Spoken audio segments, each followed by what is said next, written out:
Hi kids, welcome back to my channel. So we're starting an interesting case series where I'll be sharing real cases and we'll read the theory on it and we'll study how to report it and the very first case that I'm going to discuss is papillary lesions of the breast, right? So I'm going to show you a picture and then you're gonna tell me, and I put this on the shorts video also, and so you guys already know that what this is, right? Okay. Now, you have intraductal papilloma that I showed you the picture of. You have papillary ductal carcinoma in situ. You have encapsulated papillary carcinoma. You have solid papillary carcinoma, which can be in situ as well as invasive. And then you have the invasive papillary carcinoma. Let's see them one by one. When it comes to papillary lesions, just remember few things. The entirety, the complexity, I'm sorry for the noises, some construction is going on. But whenever we look at papillary lesions, some things that you have to keep in mind. First is the presence and distribution of myepithelial cell layer, very important. Second is architecture is more important than the atypia that you might see. Remember that encapsulated will not have the peripheral myoepithelial cell layer, and solid papillary carcinoma can show neuroendocrine differentiation, also very common with that one. Whenever you're seeing these lesions in core biopsy, they require careful interpretation because you have to give them whether this is with atypia or without atypia, and that will impact the decision the surgeon is making. Okay.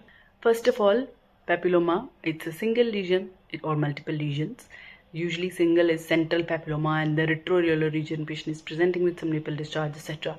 And multiple lesions, peripheral papillomas. The architecture is broad, blunt fronts, and you have both epithelial cell also and myepithelial cell also.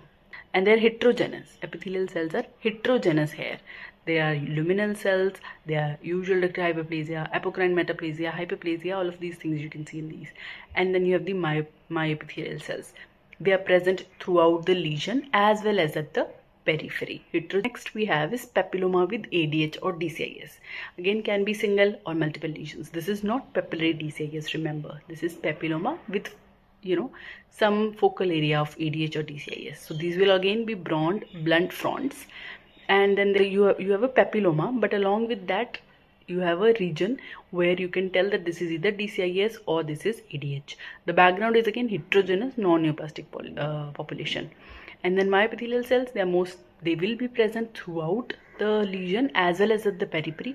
But of course, if it is ADH or DCIS, we know those are ductal cells. Name में ही D है, तो उसमें myepithelial cells will be absent. Next lesion is papillary DCIS. They are usually multiple lesions. They have comparatively slender fronts and they are branching also. The entire lesion only has epithelial cell population. It is not heterogeneous. Okay, therefore, and the architectural and cytological features of whether low, intermediate, or high grade DCIS will be seen, and they can be seen as a single layer along the vibrovascular stalks.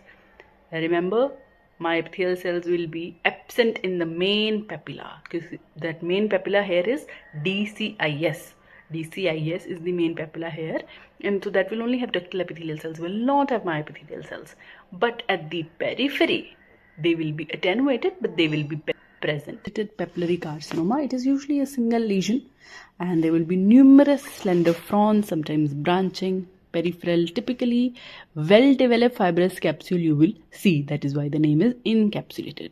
So the entire lesion is again occupied by epithelial cell population. Grow as a single layer along thin fibrovascular course. The stalks can be cribriform, can be micropapillary, can be solid pattern of the DCIS, and fusion also can happen in papillae.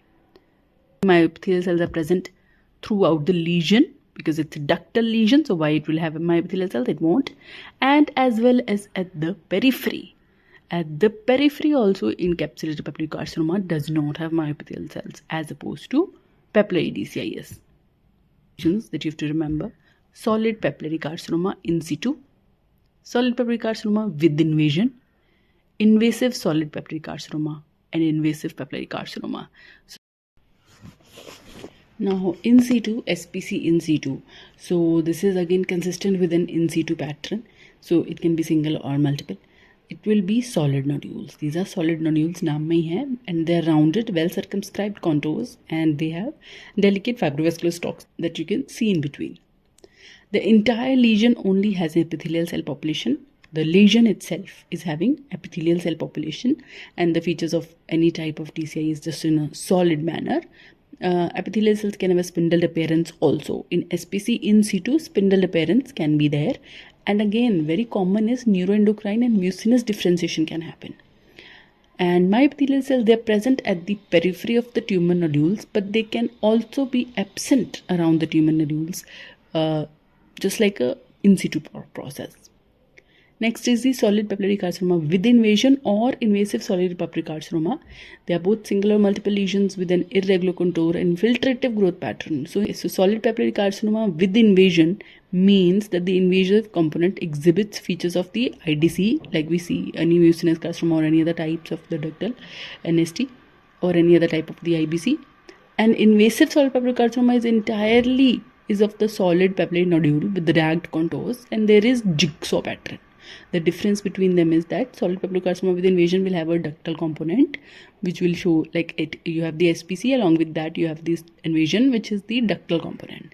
And invasive solid papillary carcinoma is that the entirety of the tumor is solid papillary type, and it creates a geographical jigsaw pattern within a desmoplastic stroma. And there are no epithelial cell layers in this. Okay, absent. Okay, invasive है ना. So next is invasive papillary carcinoma, again single lesion, infiltrating carcinoma, papillary morphology. It can be low, intermediate or high grade also. And again, myepithelial cells are absent.